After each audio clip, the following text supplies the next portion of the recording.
تو اس کی جو آنکھوں سے بلڈ آتا ہے یہ پاکستان کی پہلی بچی ہے، یعنی کہ اس کا پاکستان میں علاج نہیں، اس کا باہر امریکہ میں علاج ہے۔ اس کا جو علاج ہے وہ 1 کروڑ کا ہے۔ سرکار جی کا ہمیں پتہ چلا بھی بلاوڑا شریف میں سرکار جی تب اس کے پاس لے کے جائے، تو ابھی سرکار جی کے پاس آئے، یہاں کسی نے کوئی ڈیمانڈ نہیں کی، اور میری بیٹی نے پانی بھی پیا، کھانا بھی کھایا ہے، اور صبح کی کوئی الٹی نہیں آئی، آنکھوں سے بلڈ نہیں آیا، الحمدللہ الحمدللہ میری بیٹی ٹھیک ہے۔ آپ 12 لاکھ کروڑوں لوگ دربار علی بلاوڑا شریف آئے، میرے رب نے شفاعت عطا فرمائی ہے۔ عقل اسے مانتی نہیں ہے کہ یہ بچی جب روتی ہے تو اس کی آنکھوں سے خون کے آنسو کرتے ہیں۔ آج 4 سال کے بعد پہلی مرتبہ 4 سال کے بعد پہلی مرتبہ بچی کی آنکھوں سے خون نہیں آیا۔ جو اللہ والوں کے دربار پہ چلے اللہ اسے شفاعت عطا فرما دیتا ہے۔ کئی سال کی محنت کے بعد ٹیم سریام خون رونے والی لڑکی کی اصل حقیقت تک پہنچی اور بکرے کی کلیجی کا خون چہرے پر لگا کر خون کے آنسو بہانے کے اس ڈرامے کی خفیہ ریکارڈنگ بھی کی۔ انگلی سے لگانا، انگلی سے بھی سوکھ جائے۔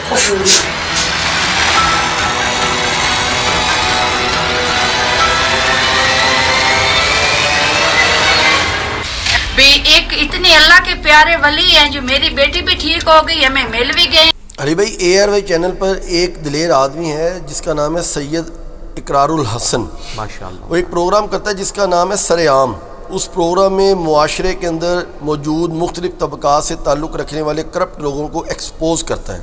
جی کیا اس طرح یہ معاملہ جو ہے وہ اپنے قبضے میں لینا یہ حکومتی ہاتھوں کے حوالے سے ہونا چاہیے؟ یہ کوئی معاملات میں مداخلت میں دمے میں نہیں آتا؟ نہیں جی، مداخلت میں نہیں۔ جب حکومت اپنا کام کرنا چھوڑ دے گی پھر اللہ تعالیٰ اپنے بندوں کو اٹھائے گا۔ یہ جو بندہ ہے نا جی سید اقرار الحسن حافظہ اللہ تعالیٰ، یہ سید ہونے کا حسینی ہونے کا حق ادا کر رہا ہے۔ آپ کو پتہ ہے کہ مجھے اس خاص چینل کی بیسک پالیسیز کے ساتھ اختلاف ہے۔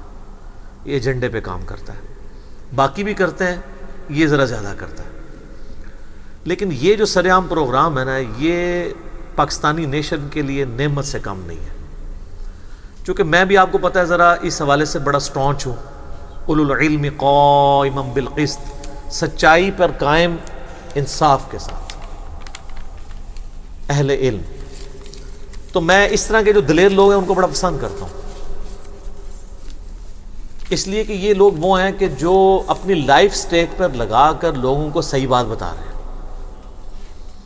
اور جو معاشرے میں 2 نمبر قسم کے فراڈیا لوگ ہیں جو لوگوں کے ساتھ ظلم کر رہے ہیں، خواہ وہ ناخالص خوراک دے کر ظلم کر رہے ہوں،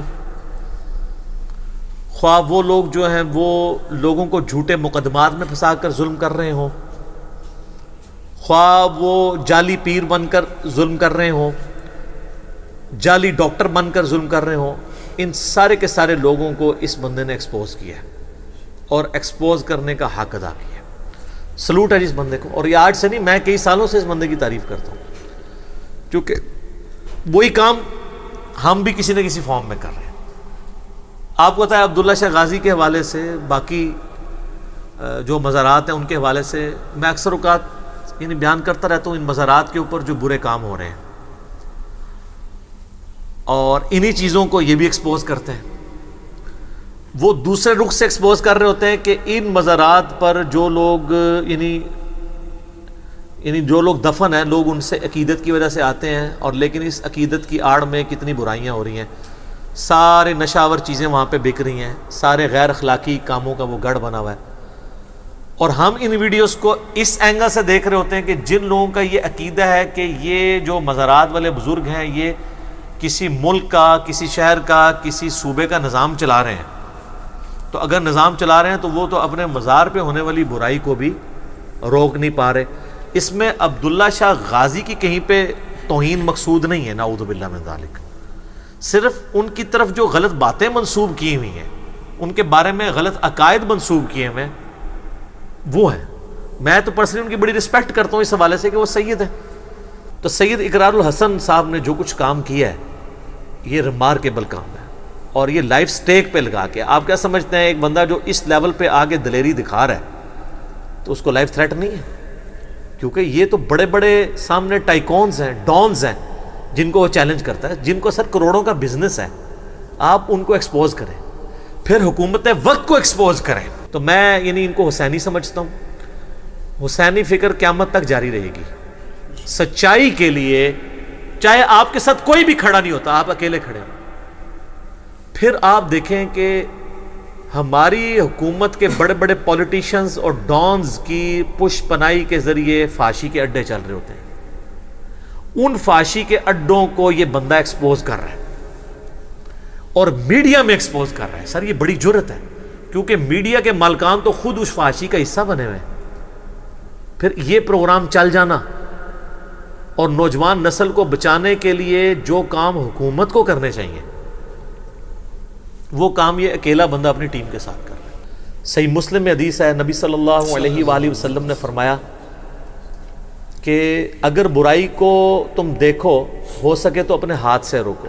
ہاتھ سے نہیں روک سکتے تو کم از کم زبان سے روکو, اور اگر زبان سے بھی نہیں روک سکتے تو کم از کم دل میں برا جانو. لیکن کہا ذالک اضعف الایمان, یہ ایمان کا سب سے کمزور ترین درجہ ہے کہ برائی کو دل میں برا جانا جائے. یعنی ایٹ لیسٹ نبی علیہ السلام کی ریکوائرمنٹ کیا ہے کہ آپ نے زبان سے برا کہنا ہے.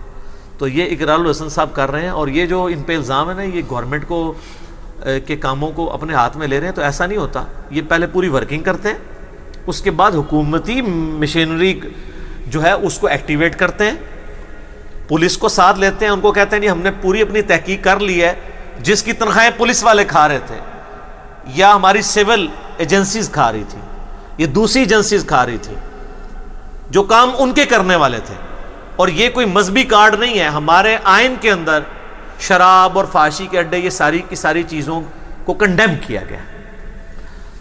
جو کام ان کے کرنے تھے وہ کرتا ہے. اس کے بعد پھر وہ جب پورا فائنل پوری وہ ویڈیو بنا لیتے ہیں, خفیہ ویڈیو یہ سب کچھ, اس کے بعد وہ پھر گورنمنٹ کے اداروں کو انوالو کرتے ہیں, پھر ان کے ساتھ جا کے وہاں پہ ریڈ کرتے ہیں اور پھر ان کی ویڈیوز ان کو دکھاتے ہیں. الٹیمیٹلی وہ سب کے سامنے. اور اب حکومتی جو ادارے ہیں وہ تو قیامت الدین نہیں کہہ سکتے ہمیں تو پتہ نہیں چلا, ہم روک لیتے ہاتھ سے. ہاتھ سے روکنا تو حکومت کا کام ہے, اور یہ ہاتھ سے روکتے بھی نہیں ہیں. ساری علمی بحثیں کرتے ہیں, ان سے ڈیبیٹ کرتے ہیں, سب کچھ کرتے ہیں. ایک جعلی پیر انہوں نے پکڑا جو وہ روحانی آپریشن کرتا تھا. پہلے انہوں نے پورا اپنا چیک اپ کروایا, اپنے منہ پہ کالف وغیرہ پورا میک اپ کیا. اس کے بعد اس نے کہا جی آپ کے تو 2 وال بند ہیں, یہ سب کچھ. میں اکثر رو رہا ہوں کہ یار یہ لوگ بائی پاس کر رہے ہیں. بائی پاس تو چیز ہی بہت بڑی ہے. بائی پاس میں تو یہاں گرائنڈر چلتا ہے, یہ پسلیاں توڑ کے یوں الگ کی مطلب ان کو کھولا جاتا ہے, اس کے بعد دل نکالا جاتا ہے, مشین پہ چڑھتا ہے. یہ تو بہت بڑا آپریشن ہے. آپ ختنہ کسی بچے کا کر کے روحانی طور پہ بتائیں, وہ تو سامنے نظر آ جائے گا نا, پتہ چل جائے گا. یہ کوئی بزرگ ختنہ نہیں کر سکتا. اور اس سے بڑی بات, یہ بزرگ جب خود بیمار ہوتے ہیں, یہ آغا خان میں اور شفا انٹرنیشنل میں ایڈمٹ ہوتے ہیں. آپ جب بیمار ہوتے ہیں آپ بزرگوں کے پاس جاتے ہیں. اور اسلام بھی یہی کہتا ہے کہ جس کی فیلڈ ہے وہی کرے گا. آپ کی ہڈی ٹوٹی ہے تو آپ مزار پہ نہیں جائیں گے, نہ دم پڑھ کے پھونکیں گے. دم ان چیزوں کے لیے نہیں ہے. ہاں نظر کے لیے دم ہے. جو انٹلیکچوئل بیماری ہیں, جو فزیکل بیماری ہیں, وہ ہڈی ٹوٹی ہے آپ کو پلسٹر کروانا پڑے گا. اگر آپ کا خون نہیں رک رہا آپ کو ٹانکے لگوانے پڑیں گے. تو فزیکل علاج وہ نبی علیہ السلام نے بھی یہی کروایا. مسلم شریف میں حدیث ہے, ایک صحابی کا خون نہیں رک رہا تھا, آپ نے اس کو کہا داغ لگواؤ جا کے. آپ نے پھونک مار کے خون نہیں روک دیا. کبھی کبھار معجزات بھی ظاہر ہوئے, جیسے بخاری میں آتا ہے ایک صحابی کی پنڈلی ٹوٹ گئی, لیکن بہت کم ایسے واقعات ہیں. نبی علیہ السلام نے ہاتھ پھیرا, معجزہ ظاہر ہوا. لیکن زیادہ تر تو آپ علاج کرواتے تھے, حکم دیتے تھے علاج کروانے کا. تو اقرار الحسن صاحب جو یہ کام کر رہے ہیں یہ امت لیول کا کام ہے سر. اللہ تعالیٰ ان کو جزائے خیر دے, ہماری دعائیں ان کے ساتھ ہیں. اللہ تعالیٰ ایسے لوگوں کی حفاظت فرمائے.